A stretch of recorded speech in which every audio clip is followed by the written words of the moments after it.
விக்கிரவாண்டிய அது நாங்க இதுக்கு காரணமா ஒண்ணு. ரெண்டாவது, விக்கிரவாண்டி இடைத்தேர்தல் வந்து ஒரு பஞ்சாயத்து தேர்தலை விட மோசமாக நடந்து கொண்டிருக்கிறது. பஞ்சாயத்து தேர்தலில் கூட நியாயமா நடக்கும், ஆனால் அதை விட மிக மோசமாக நடந்து கொண்டிருக்கின்ற விக்கிரவாண்டி இடைத்தேர்தல். இது சட்டமன்ற இடைத்தேர்தல். இது அது நாங்க போறது 5 மணிக்கு போறோம்னா 4:30 மணிக்கு அங்க போறாங்க. திமுகவில் இருக்கிறவங்க அங்க போயிட்டு 2000 ரூபாய் நாங்க கொடுக்க போறோம், யார் யார் வந்து வாங்கிக்கிங்களோ இங்க வந்து வாங்கிக்கிங்கன்னு சொல்லிட்டு எங்க நிகழ்ச்சிக்கு யாரும் வரக்கூடாதான். அங்க இருக்கிற ஒரு 100-200 பெண்கள் வந்து 2000 ரூபாய் எல்லாரும் தான் போறேன். அவளை உள்ள கூப்பிட்டு ரூம்ல கூப்பிட்டு பூட்டி வச்சிடுறாங்க, பட்டியல போட்டு அடைச்சு வச்சிடறாங்க. ஆடு மாடுகளை பட்டியல போட்டு அடைக்கிற மாதிரி அந்த பெண்களை வந்து பட்டியல போட்டு அடைச்சு 2000 ரூபாய். இங்க இருந்தீங்கன்னா 1 மணி நேரம் இருந்தீங்கன்னா 2000 ரூபாய் கிடைக்கும். தமிழ்நாட்டில் டாஸ்மாக் நிறுவனத்திற்கு கிட்டத்தட்ட 5-6 நிறுவனங்களிலிருந்து அவங்க வந்து விநியோகம் செய்கிறார்கள், பெறுகிறார்கள், ப்ரொக்யூர் பண்றாங்க. அதுல பாத்தீங்கன்னா 2 நிறுவனம் வந்து திமுக நாடாளுமன்ற உறுப்பினர்கள் சொந்தமான நிறுவனங்கள்.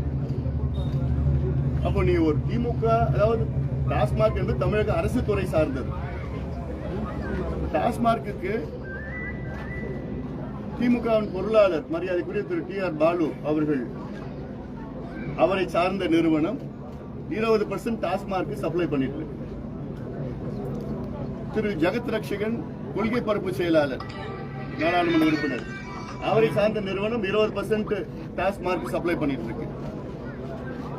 அப்போ இதுல என்ன அர்த்தம் இதுல புரியுது நாங்க புரிஞ்சுக்கிறது. அப்போ உங்க கட்சியினுடைய நாடாளுமன்ற உறுப்பினர்கள், உங்க கட்சியினுடைய பொருளாளர், உங்க கட்சியினுடைய கொள்கை பரப்பு செயலாளர், அவங்களுக்காக நீங்க வந்து இந்த டாஸ்மாக் விற்பனை அதிகப்படுத்தணும்னு பல வகையில பல முறையில் அதிகப்படுத்துறீங்களா? கள்ளக்குறிச்சி சம்பவம் வந்து 3 ஊர்களில் நடந்த சம்பவம். ஒரு ஊர்ல 3 ஊர். மாதவச்சேரின்னு ஒரு ஊர், 2வது சேஷமங்கலம்னு ஒரு ஊர், அடுத்தது கருணாபுரம்னு ஒரு ஊர். கருணாபுரத்தில் தான் அதிகமாக குடிச்சிருக்கிறாங்க. அந்த கருணாபுரம் எங்கன்னா போலீஸ் ஸ்டேஷன்ல இருந்து 100 மீட்டர்ல இருக்கு, அங்க இருக்கிற கோர்ட்ல இருந்து 100 மீட்டர்ல இருக்கு. அது வழியே தான் உள்ள போகணும், அங்க குடிச்சிட்டு வெளியில வரணும். இந்த கருணாபுரத்துல வந்து காலங்காலமா கள்ளச்சாரம் வித்துட்டு இருக்காங்க, திடீர்னு பண்றேன். அதே போன்று வந்து மாதவச்சேரின்னு ஒரு ஊர் இருக்கு, அங்க கிட்டத்தட்ட 6 பேர் இறந்துருக்கிறாங்க. சேஷமங்கலம்னு ஒரு ஊர் இருக்கு, அங்க 4 பேர் இறந்துருக்கிறாங்க. அதனால இதெல்லாம் சிபிசிஐடி தானே கண்டுபிடிக்கணும்ல. நிச்சயமா உண்மைகள் என்னன்னு சிபிசிஐடி கண்டுபிடிக்கணும்.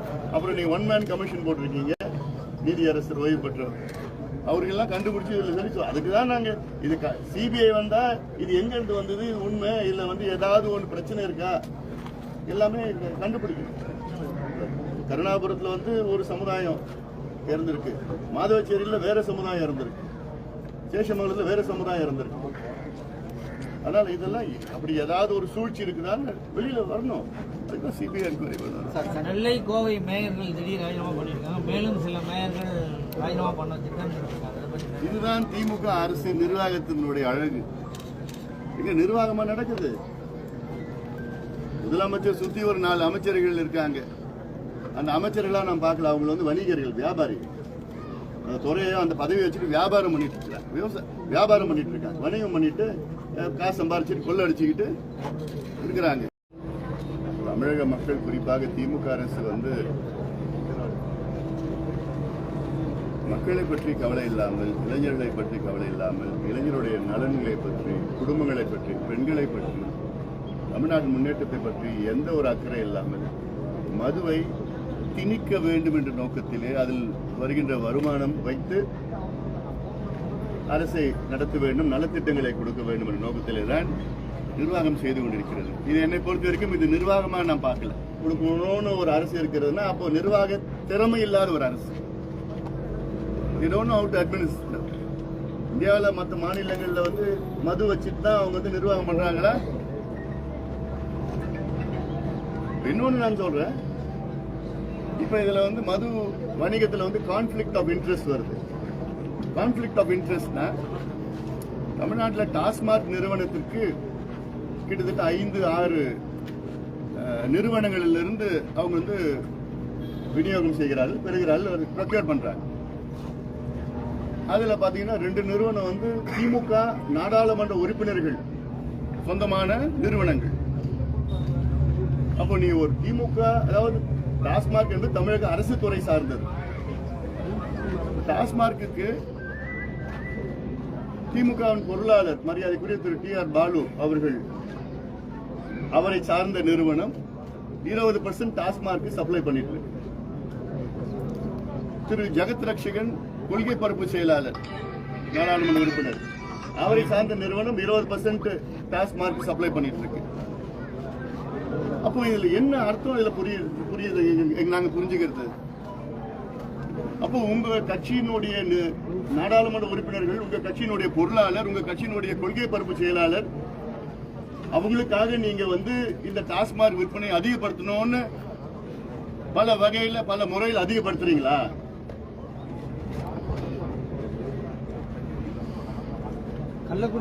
இது அதான் முடிச்சிடுறேன், ஒரே நிமிஷம் முடிச்சிடுறேன்.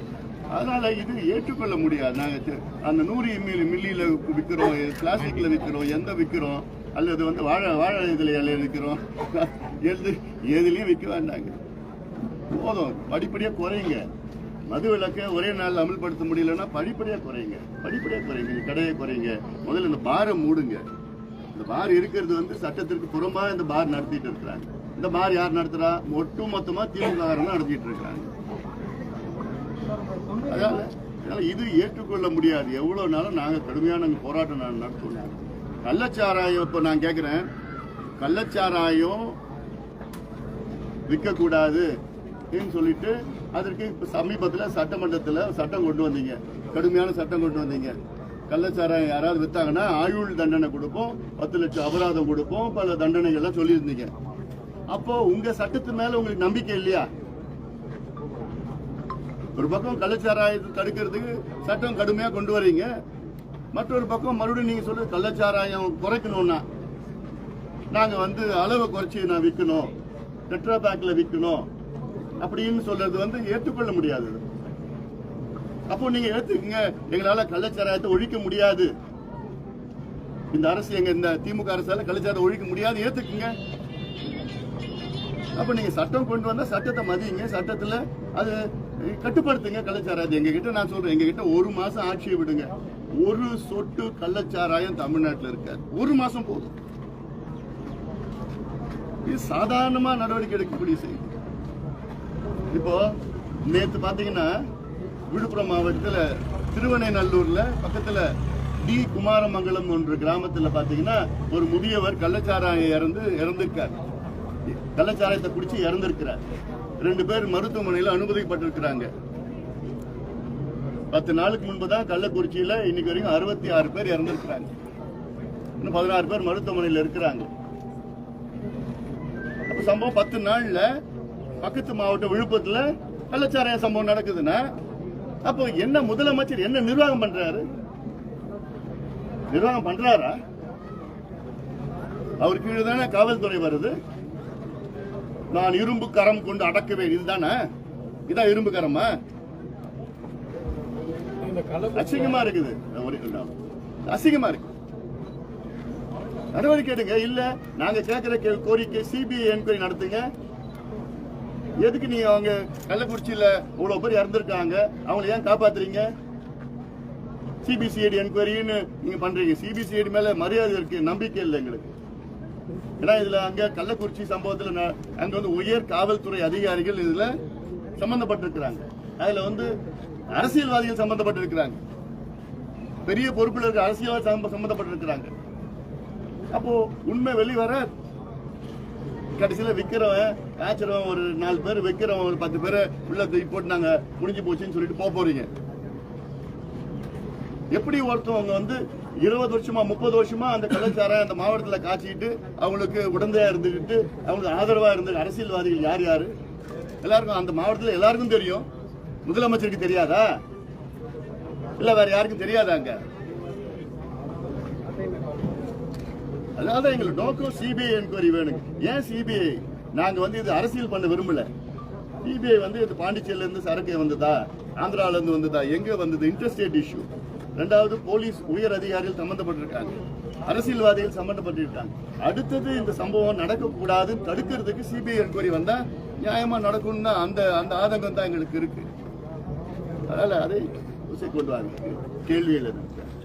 கள்ளக்குறிச்சியில் வந்து 150 பேர் அவ்வளோ பேர் தான் அதில் வந்து அந்த சாராயத்தினால் பாதிக்கப்பட்டு பர்டிகுலராக ஒரு குறிப்பிட்ட சமுதாய மக்கள் 150 லிட்டர் சாராயம் மட்டுமே பர்டிகுலர் அந்த இடத்துக்கு அனுப்பப்பட்டதா ஏன் கருதலை எந்த ஒரு கட்சியுமோ இல்லை யாருமே ஏன் கேள்வி எழுப்பலாது. ஏன்னா அந்த பகுதியில் மட்டும்தான் அந்த 150 லிட்டர் சாராயம் மட்டும்தான் அந்த கத்தனால் கலந்துட்டா கிட்டத்தட்ட 1000 லிட்டர் வரையிலும் வந்து அவங்க காய்ச்சுறாங்க, தயாரிக்கிறாங்க. அப்படி இருக்கும்போது இந்த 150 பேருக்கு மட்டுமே அந்த மிஞ்சி போனால் ஒரு லிட்டர் சாப்பிட்டுருந்தா கூட மொத்தமே 150 லிட்டர் தான். கைப்பற்றின சாராயத்தை கணக்கிலேயே காட்டல, அதை அழிச்சுதான் நம்மளுக்கு தெரியல. இதை பற்றி யாருமே எந்த கருத்துமே சொல்லலையே. இப்போ கள்ளக்குறிச்சி சம்பவம் வந்து 3 ஊர்களில் நடந்த சம்பவம். ஒரு ஊர்ல 3 ஊர், மாதவச்சேரின்னு ஒரு ஊர், ரெண்டாவது சேஷமங்கலம்னு ஒரு ஊர், அடுத்தது கருணாபுரம்னு ஒரு ஊர். கருணாபுரத்தில் தான் அதிகமாக குடிச்சிருக்கிறாங்க. அந்த கருணாபுரம் எங்கன்னா போலீஸ் ஸ்டேஷன்லேருந்து 100 மீட்டரில் இருக்குது, அங்கே இருக்கிற கோர்ட்லேருந்து 100 மீட்டரில் இருக்குது. அது வழியே தான் உள்ளே போகணும், அங்கே குடிச்சிட்டு வெளியில் வரணும். இந்த கருணாபுரத்தில் வந்து காலங்காலமாக கள்ளச்சாரம் வித்துட்டு இருக்கிறாங்க, திடீர்னு பண்ணுறேன். அதே போன்று வந்து மாதவச்சேரின்னு ஒரு ஊர் இருக்குது, அங்கே கிட்டத்தட்ட 6 பேர் இறந்துருக்கிறாங்க. சேஷமங்கலம்னு ஒரு ஊர் இருக்குது, அங்கே 4 பேர் இறந்துருக்கிறாங்க. அதனால் இதெல்லாம் சிபிசிஐடி தானே கண்டுபிடிக்கிறதில்ல. நிச்சயமா உண்மைகள் என்னென்னு சிபிசிஐடி கண்டுபிடிக்கணும். அப்புறம் நீங்க 1 மேன் கமிஷன் போட்டிருக்கீங்க, நீதியரசர் ஓய்வு பெற்றவர், அவர்களெல்லாம் கண்டுபிடிச்சு இதில் சொல்லி அதுக்கு தான் நாங்கள் இது சிபிஐ வந்தா இது எங்க இருந்து வந்தது, இது உண்மை இல்லை வந்து ஏதாவது ஒன்று பிரச்சனை இருக்கா எல்லாமே கண்டுபிடிக்கணும். கருணாபுரத்தில் வந்து ஒரு சமுதாயம் இறந்திருக்கு, மாதவச்சேரியில் வேற சமுதாயம் இறந்திருக்கு, சேஷமங்கலத்தில் வேற சமுதாயம் இறந்திருக்கு. அதனால இதெல்லாம் அப்படி ஏதாவது ஒரு சூழ்ச்சி இருக்குதான்னு வெளியில வரணும்.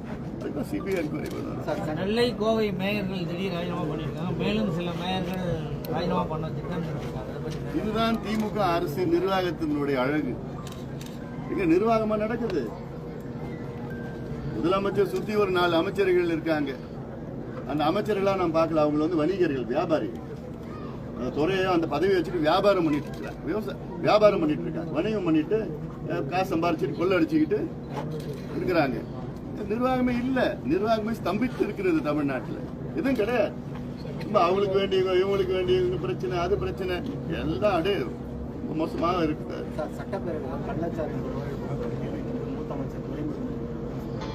அரசு விற்கக்கூடிய மது வந்து இல்லை, அதனால தான் கள்ளச்சாரம் அதை நியாயப்படுத்துற மாதிரி இல்லை. அவர் அடுத்த கேள்வி நீங்க அவர்கிட்ட கேட்கணும், அது கிக்கு வரணும் என்ன பண்ணணும் கேக்குறீங்களா? கேளுங்க அடுத்த முறை. கிக்கு இல்லைன்னு சொன்னீங்க இதுல சட்டமன்றத்தில். கிக்கு வரணும்னா என்ன சார் பண்ணணும்? இல்ல டிஆர் பாலுகிட்டயோ இல்லை ஜெகத்ரேஷ் சொல்லி அவங்க தயாரிக்கின்ற நிறுவனத்துல இன்னும் கிக் அதிகமா சொல்லி பரிந்துரை பண்ண சொல்லுங்க. விக்கிரவாண்டியில வந்து இப்போ நிறைய பிரச்சனைகள் இருக்கு. அமைச்சரே சொல்றாரு பாமக தான் தாக்குது அப்படின்னு சொல்றாரு. இது என்ன வேடிக்கை இல்லை, இதெல்லாம் அவங்க தான் ஆட்சி, முதலமைச்சர், அதிகாரம், காவல்துறை எல்லாம் ஆள் பலம் எல்லா பலமும் வச்சுக்கிட்டு அங்க 15 அமைச்சர்கள் இருக்கிறாங்க, 100 எம்எல்ஏ இருக்கிறாங்க, 30 எம்பி இருக்கிறாங்க, அங்க கிட்டத்தட்ட ஒரு 50-60 ஒன்றிய சேர்மன் இருக்கிறாங்க, அங்க கிட்டத்தட்ட ஒரு 15 மாவட்ட சேர்மன் இருக்கிறாங்க.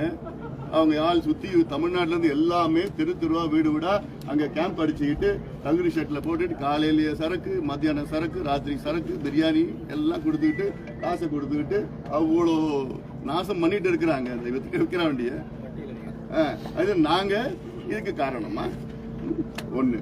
ரெண்டாவது, விக்கிரவாண்டி இடைத்தேர்தல் வந்து ஒரு பஞ்சாயத்து தேர்தலை விட மோசமாக நடந்து கொண்டிருக்கிறது.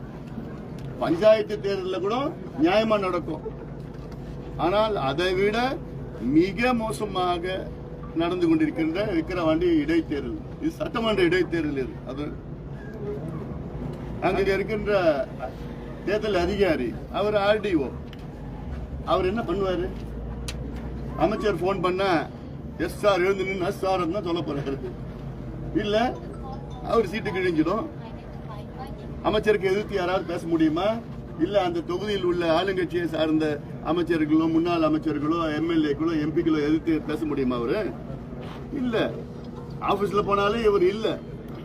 ஆபீஸ்ல நாங்க போய் யாருமே கிடையாது. அங்க விக்கிரவாண்டியில வந்து ஃப்ரீ ஃபார் ஆல் வராங்க.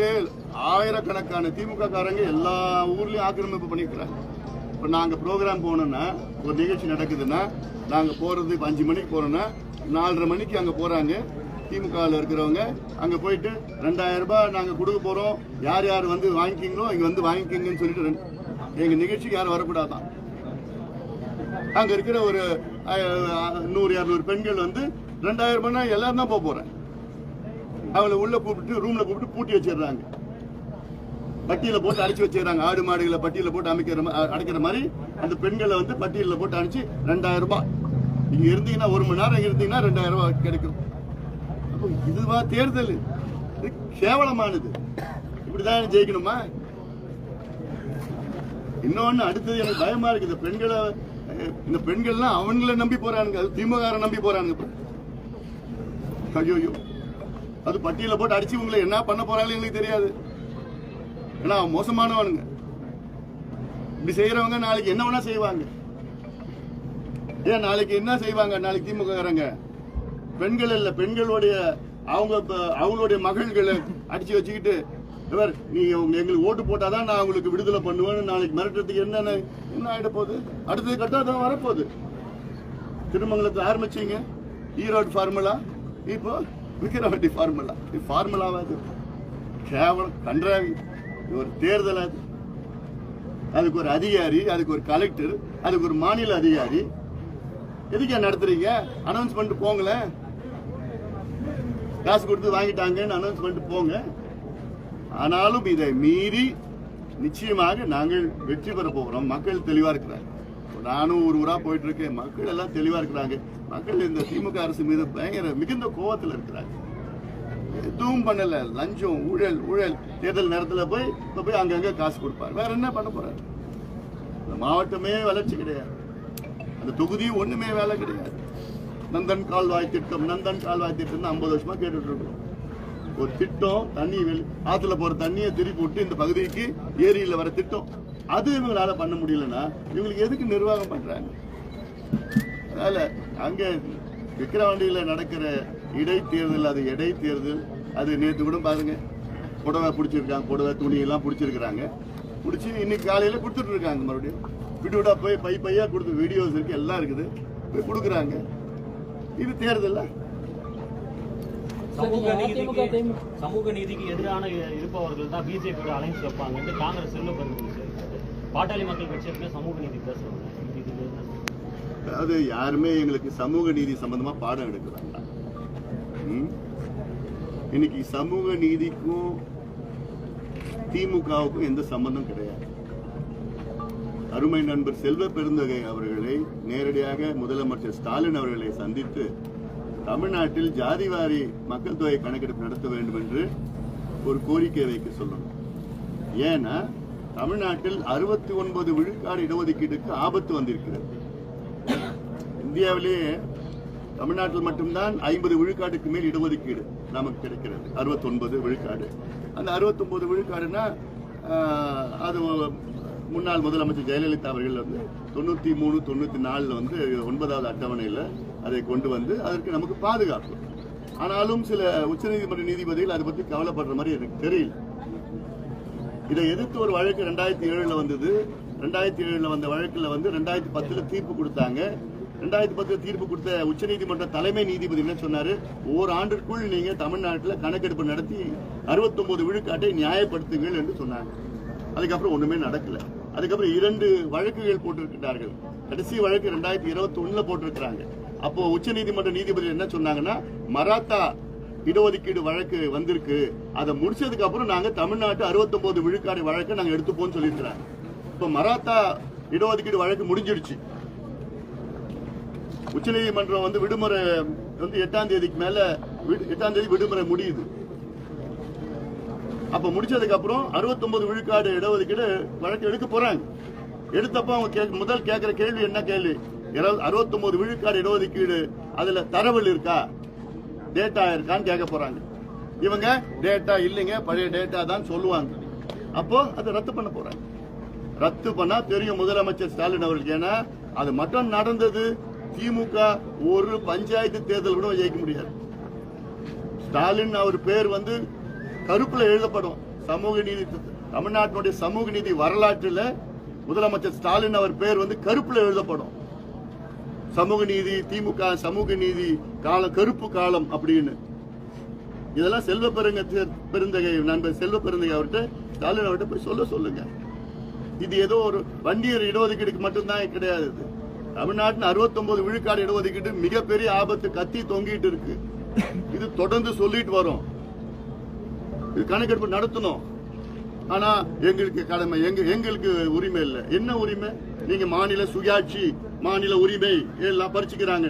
கொடுக்கிற உரிமையே எங்களுக்கு இல்லைன்னு சொல்றது எவ்வளவு ஒரு மோசடி இது, எவ்வளவு மோசடி இது. ஏன் பயப்படுறீங்க? கணக்கெடுப்பு நடத்த ஏன் பயப்படுறீங்க? என்ன பயம் உங்களுக்கு?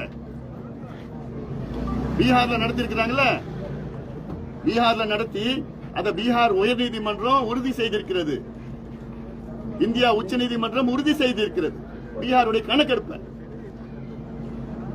அப்போ நீங்க எதுக்கு போய் சொல்றீங்க? சட்டமன்றத்தில் கணக்கெடுப்பு நடத்தினா அதை ரத்து நீதிமன்றம் ரத்து செய்வாங்க. எங்க ரத்து செஞ்சாங்க? இந்தியாவில் இது வரைக்கும் ஒரே ஒரு கணக்கெடுப்பு ரத்து பண்ணல எந்த நீதிமன்றமும். அப்ப உங்களுக்கு என்ன பயம்? அதனால இதெல்லாம் நிச்சயமா ஏற்றுக்கொள்ள முடியாது வாதம். கணக்கெடுப்பு நடத்த இந்தியன் ஸ்டாட்டிஸ்டிக்கல் ஆக்ட் 2008 படி கணக்கெடுப்பு நடத்துங்க, நடத்தி நியாயப்படுத்துங்க, உச்ச நீதிமன்றத்தில் நியாயப்படுத்துங்க. இன்னொன்னு ஏன் கணக்கெடுப்பு நடத்தணும் தமிழ்நாட்டில்?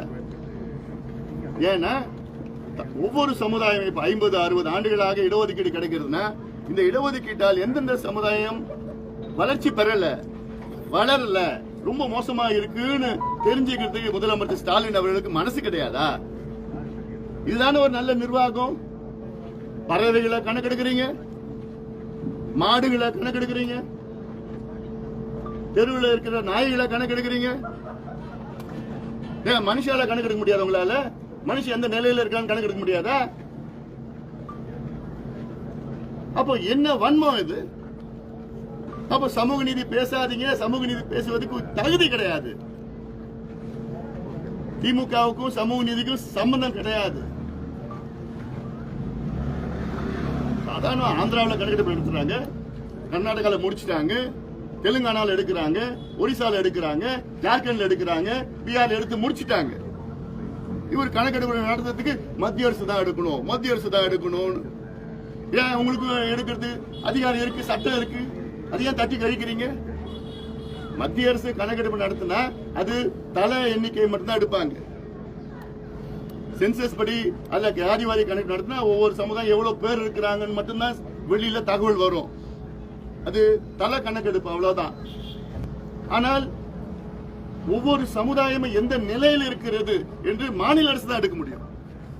மாநில அரசு தான் மைக்ரோ லெவல் எடுக்க முடியும், மத்திய அரசு மேக்ரோ லெவல் எடுக்க முடியும். சரி, அவங்க எடுக்கட்டும், எப்ப எடுக்கிறாங்க எடுக்கட்டும். நீங்க எடுக்கல, முதல்ல எடுக்கிறது உங்களுக்கு என்ன பிரச்சனை? எடுக்கிறதுக்கு பயமா? முதலமைச்சருக்கு பயமா? என்ன பயம்? அப்போ திமுகவுக்கு பயமா? ஆமா, பயம் தான், வேற என்ன? மற்ற மாநிலங்கள் எடுக்கிறாங்களே, உங்களுக்கு எடுக்கிறதுக்கு பயம்? என்ன பயம்? எனக்கே தெரியல சார். இந்த இடைத்தேர்தலில் அதிமுக தேமுதிக ஆதரவு கொடுக்கணும்னு சொல்லியிருக்காங்க, ஏதாவது பற்றி அவங்க ரிப்ளை பண்ணியிருக்காங்க தலைவர்கள்? நாங்கள் பொதுவாக தான் நாங்கள் சொல்லிட்டு இருக்கோம், யார்கிட்டையும் நாங்கள் தனிப்பட்ட முறையில் சொல்லலை. நிச்சயமா அதிமுகவோ தேமுதிகவுக்கு மட்டும் இல்லை, திமுகவை சார்ந்தவர்களும் எங்களுக்கு வாக்களிக்க முடிவு பண்ணிட்டாங்க. அந்த அளவுக்கு இருக்கு அங்க, அந்த பகுதி, அந்த மாவட்டம், அந்த ஏரியா, தமிழ்நாடு அரசினுடைய நிர்வாகம் அந்த அளவுக்கு இருக்கு. இந்த கள்ளச்சாராயம், பக்கத்தில் கள்ளக்குறிச்சியில் சாவு, ஊழல், நிர்வாகத்தை தன்மை இல்லாத ஒரு சூழல், இதெல்லாம் பார்த்தாலே மக்கள் வெறுப்புல இருக்கிறாங்க, கோபத்தில் இருக்கிறாங்க. எல்லா கட்சியும் சார்ந்தவர்கள், எல்லா சமுதாயத்தை சார்ந்தவர்கள் எங்களுக்கு வாக்களிக்க முடிவு செஞ்சிருக்காங்க. இது மிகப்பெரிய ஒரு வெற்றியை எங்களுக்கு மக்கள். நீட் தேர்வுக்கு எதிராக கொண்டு வந்த தீர்மானத்துக்கு வந்து நடிகர் விஜய் ஆதரவு தெரிவிச்சிருக்காரு. அதே போல மாநில அரசோட கட்டுப்பாட்டில் இருக்கக்கூடிய கல்லூரிகளில் நீட் தேர்வு இருக்கக்கூடாது அப்படின்னு சொல்லி விஜய் சொல்லியிருக்காரு. நீட் தேர்வு வேண்டான்னு தொடக்கத்திலிருந்து நான் சொல்லிட்டு வரோம், நாங்கள் சொல்லிட்டு வரோம். இன்னும் சொல்ல போனால், நான் அமைச்சராக இருந்த நேரத்தில் அப்போ நீட் தேர்வு கொண்டு வர முயற்சி செய்தார்கள். அப்போ நான் தடுத்து நிறுத்திட்டேன். நான் இருந்த வரைக்கும், அமைச்சராக இருந்த வரைக்கும் நீட் தேர்வு கொண்டு வர விடலை. இப்போ நான் வந்ததுக்கு பிறகு அப்புறம் குலாம் நபி ஆசாத் அமைச்சராக வந்தார். அவருக்கு இணை அமைச்சராக இருந்தது காந்தி செல்வன் அவர்கள், திமுகவுடைய சுகாதாரத்துறை இணை அமைச்சராக இருந்தது காந்தி செல்வன். அப்போதான் நீட் தேர்வு கொண்டு வராங்க. அப்பத்திலிருந்து நான் இதை எதிர்க்கிறோம். இது நீட் தேர்வு என்பது தமிழ்நாட்டுக்கு மட்டும் இந்தியாவுக்கு தேவையில்லாத ஒரு தேர்வு, சமூக நீதிக்கு எதிரானது. தரமான மருத்துவர்கள் வருவது கிடையாது. மருத்துவ கல்வி வந்து வணிகமயமாக்கி நிறைய அதில் வந்து பொருள் சேர்த்துட்டு இருக்கிறாங்க. அதில் அது இல்லாமல் மாநிலத்துக்கு எதிரானது, மாநில சுயாட்சிக்கு எதிரானது கூட சொல்லிக்கலாம், எப்படிலாம் சொல்லிக்கலாம். சமீபத்தில் பார்த்தோம், கடந்த ஆண்டு பார்த்துட்டோம், நீட்டில் வந்து பிஜியில் பார்த்தீங்கன்னா எலிஜிபிலிட்டி வந்து 0 மார்க். அப்போ எதுக்கு? அப்போ தரமா மருத்துவர்கள் கொண்டு வர முடியாது.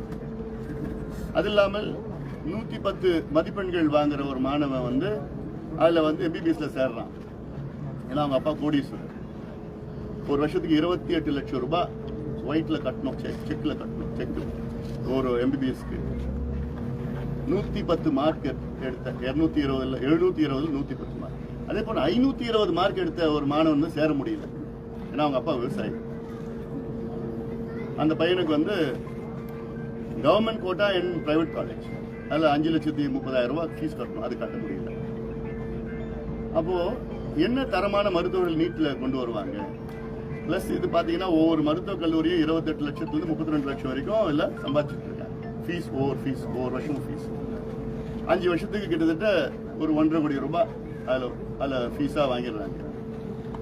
இது இல்லாமல் வந்து நீட் கோச்சிங் சென்டர்னு இருக்கு, அது 2 லட்சம் கோடி ரூபாய் கொள்ளடிச்சிட்டு இருக்காங்க ஆண்டுதோறும் இந்தியா முழுவதும் நீட் கோச்சிங் சென்டர். இதெல்லாம் பார்த்தீங்கன்னா ஒன்று மருத்துவ கல்வி வந்து வணிகம் ஆயிடுச்சு, பெரிய அளவில் ஆயிடுச்சு. தரம் இல்லாத மருத்துவர்கள் இதில் வர்றாங்க. இப்போ சமீபத்தில் வந்து நீட் கொஸ்டின் பேப்பர் லீக்குன்னு பார்த்தீங்கன்னா அதில் செய்தி, அந்த தேர்வு தாள் வந்து வெளியிட்டு இருந்தோம். அது மிகப்பெரிய ஒரு ஸ்கேம். நான் சிபிஐ என்கொயரி பண்ணிட்டு இருக்குது, அது வெளியில் வரணும். உண்மை இப்போ இல்லை, கடந்த காலங்களில் இது எல்லாமே வெளியில் அதில் வரணும். அதனால இது எங்களோட நிலைப்பாடு, அதே நிலைப்பாடு. கள்ளக்குறிச்சி சம்பவத்துக்கு அப்புறம் வந்து இந்த சட்ட திருத்தம் பண்ணியிருக்காங்க, தொடர்ந்து ரெய்டு பண்றாங்க மலைகள்ல. காவல்துறையோட செயல்பாடு இந்த சம்பவத்துக்கு அப்புறம் எப்படி? 0. இதுக்கு முன்பு 0, இப்பயும் 0. ஒண்ணுமே கிடையாது. அப்ப ஏன் வந்து விழுப்புரத்துல திருவெண்ணைநல்லூர்ல நேத்து கள்ள சாராயத்தை குடிச்சு இறந்தாங்க, 2 பேரும் மருத்துவமனை அனுமதிக்கப்பட்டிருக்காங்க. சம்பவம் நடந்த அடுத்த நாள் வந்து 5000 லிட்டர் சாராயத்தை வந்து கள்ள சாராயத்தை வந்து அழிக்கிறாங்க. அப்ப எங்கன்னு தெரிஞ்சுதான் அழிக்கிறாங்க. இவ்வளவு நாள் அழிக்கல. அது 850 பேர் கைது பண்றாங்க அடுத்த நாள். அப்ப தெரிஞ்சுதானே வித்துட்டு இருக்காங்க இப்போங்க. அது ஒரு நாடகம், அவ்வளவுதான். அதனாலதான் சிபிஐ என்கொயரி வேணும்னு சொல்லிட்டு. ஏன்னா காவல்துறையும் விற்கிறவங்களும் காய்ச்சறவங்களும் உடந்தையா இருக்கிறாங்க. காவல்துறை இருக்கிறப்போ சிபிசிஐடி வச்சு என்கொயரி பண்ண என்ன உண்மை வெளிவரும்? திமுக ஆட்சிக்கு வந்த பிறகுதான் நாய்கள் கூட பட்டம் வாங்குறதுன்னு RS பாலாஜி சொல்றாரு. அதாவது இப்போ சமீபத்தில் RS பாரதி அவர்கள் வந்து என்னென்னமோ பேசியிருக்கிறார். அது வந்து நான் வந்து ரொம்ப சீரியஸா எடுத்துக்கிறது இல்லை, நீங்களும் சீரியஸா எடுத்துக்காது. சீரியஸா எடுத்தாதான் கொஞ்சம் அப்படியே யோசிக்க தோணும். அதெல்லாம் சீரியஸா எடுத்துக்காது.